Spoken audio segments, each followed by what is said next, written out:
Con el PAN, voy a entrevistar al intérprete del panismo, a quien pues usted ya lo ha escuchado antes, lo ha leído, al escritor y periodista Álvaro Delgado de Proceso. Álvaro, te saludo con gusto, buenos días, ¿cómo estás? Muy bien, muchas gracias, muy buenos días al auditorio, estoy a tus órdenes. Álvaro, ¿qué fue lo que vimos ayer y qué viene para el PAN? Sobre todo centrarnos en eso, ¿qué ahora sigue para el PAN? Los retos de Gustavo Madero, luego del desplazamiento, ahora sí, de la faz del panismo, por lo menos en esta etapa del calderonismo.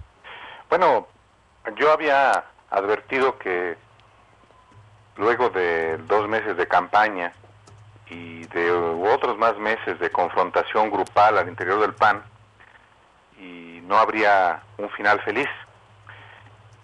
Lo hay en apariencia solamente, pero el PAN, aun cuando ganó Madero, como se perfilaba, como se estimaba desde inclusive antes del inicio de la campaña, eh, sigue teniendo los mismos problemas que antes de la elección.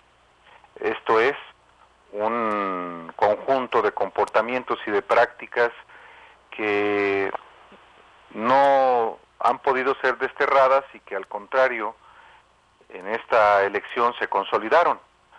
Ayer mismo los afectados, digamos, en esta elección, que es el grupo de Felipe Calderón con Ernesto Cordero al frente, advertían desde temprano que se estaban realizando prácticas ilegales y antidemocráticas como la compra y coacción del voto, y que si eso prevalecía iban a impugnar.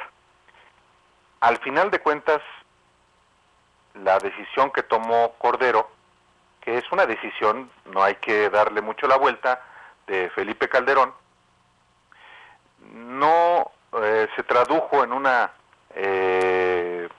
petición formal, primero a la comisión organizadora de la elección y luego eventualmente ante el Tribunal Electoral del Poder Judicial de la Federación, y esas prácticas que desde ayer se denunciaron, y que ya se habían denunciado desde hacía por lo menos 2 meses que duró la campaña, van a quedar en la impunidad. Y en México sabemos, y en el PAN lo saben, que las prácticas ilegales y antidemocráticas que no se sancionan se vuelven a repetir.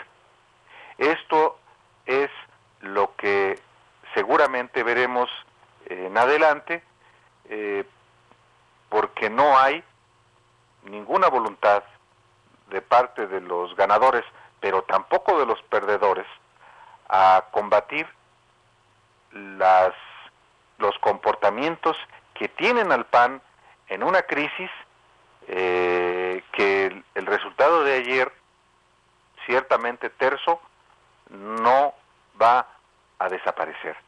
¿Y cómo ves que Ernesto Cordero ya aceptó, es decir, todo sin impugnar entonces? Álvaro? Yo también ayer protestábamos todos de cómo, bueno, las formas, ¿no? Muy al estilo PRI, lo que tanto criticó el PAN, lo hizo durante la jornada y lo ha venido haciendo, pero Ernesto Cordero dice, pues ya todo bien, es decir, lo que sigue.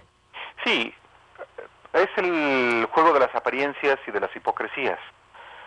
Yo como ciudadano podría pensar que si yo emití un voto a favor de un contendiente, en este caso del PAN, pues lo que yo esperaría es que se defendiera ese voto, que se me diera la garantía de que ese voto que yo emití como ciudadano, en este caso siendo una elección solamente entre panistas, fuese respetado y que contara y se contara. Muchos de los votos obtenidos por la planilla de Gustavo Madero fueron ad adquiridos mediante prácticas antidemocráticas, entre ellas la compra muy clara de votos que se vio, por ejemplo, en el caso de Puebla o en Veracruz. No conozco el caso de Sonora, pero lo que está haciendo Cordero al no solicitar formalmente que se sancionen conductas que adulteraron la voluntad popular, es convertirse en cómplice con un objetivo de negociación política que inhabilita sus propios compromisos ante la militancia para transformar al PAN. Al aceptar sin más los resultados, Cordero convalida todas las prácticas que él condenó, o miembros de su equipo, a nivel nacional y en cada uno de los estados. Y lo deja, sí, a él y a su grupo con un cierto margen de negociación ante Ernesto Cordero, habrá que ver si se cumplen los acuerdos, pero deja en estado de indefensión a muchos que legítimamente le dieron su voto y ahora los deja sencillamente colgados de la brocha. Lo hace para negociar, dices, entonces. Sin duda, sin duda. De hecho, no solamente Cordero, cuya carrera política prácticamente ya es no tiene viabilidad, después de una derrota más a la que se sumó esta elección, pero que ya había sido derrotado en febrero del 2012 ante Josefina Vázquez Mota. Pero no tanto él en lo individual. La negociación es del grupo de Felipe Calderón, claro, particularmente en el caso de Margarita Zavala, que también sufre un golpe brutal junto con su marido Felipe Calderón y sus expectativas por ser candidata presidencial en el 2018 y aún diputada federal el próximo año se aminoran. De hecho, ayer mismo el comportamiento de Calderón y de su mujer revela hasta qué punto el estado de ánimo que tienen. Por ejemplo, en el caso de Calderón, guardó silencio, él que es tan proclive a emitir comentarios, por lo menos por la vía de Twitter. Sí. Y Margarita Zavala sí emitió un par de mensajes, uno en el sentido de felicitar a los panistas por la elección y otro en el sentido de desconfianza que hay en Madero. Su tuit en que se refiere a Madero dice: espero que la nueva dirigencia nacional, encabezada por Gustavo Madero, cumpla con los acuerdos de unidad y de inclusión. Es decir, tampoco no es un mensaje de optimismo el que emite la propia Margarita Zavala, porque en primer lugar tiene que buscar ser candidata seguramente por la vía de mayoría para ser diputada federal, y no hay nada que garantice que ella pueda ser coordinadora del grupo parlamentario, porque todos lo sabemos, es una facultad del presidente que se llama Gustavo Madero. Sin duda. Álvaro Delgado, como siempre, un placer escucharte. Daré pie para seguir con el análisis y aquí entrevistar a los panistas en Sonora, porque aquí están, dicen, de fiesta. Te mando un abrazo.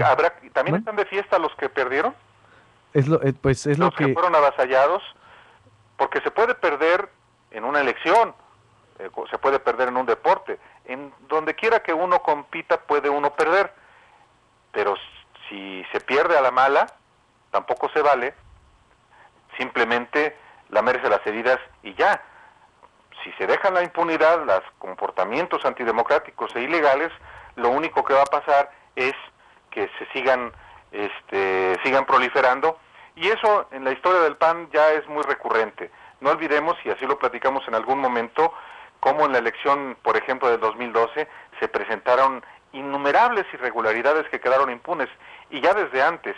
De manera que este asunto no se le concierne solamente a los del PAN, le concierne a todos los ciudadanos, sencillamente porque si los panistas son capaces de hacer fraude interno, son capaces de hacer fraude en las elecciones constitucionales. Y no es que eso pueda ocurrir, ya ha ocurrido. Plenamente. Te mando un abrazo, Álvaro Delgado, como siempre. Buenos días.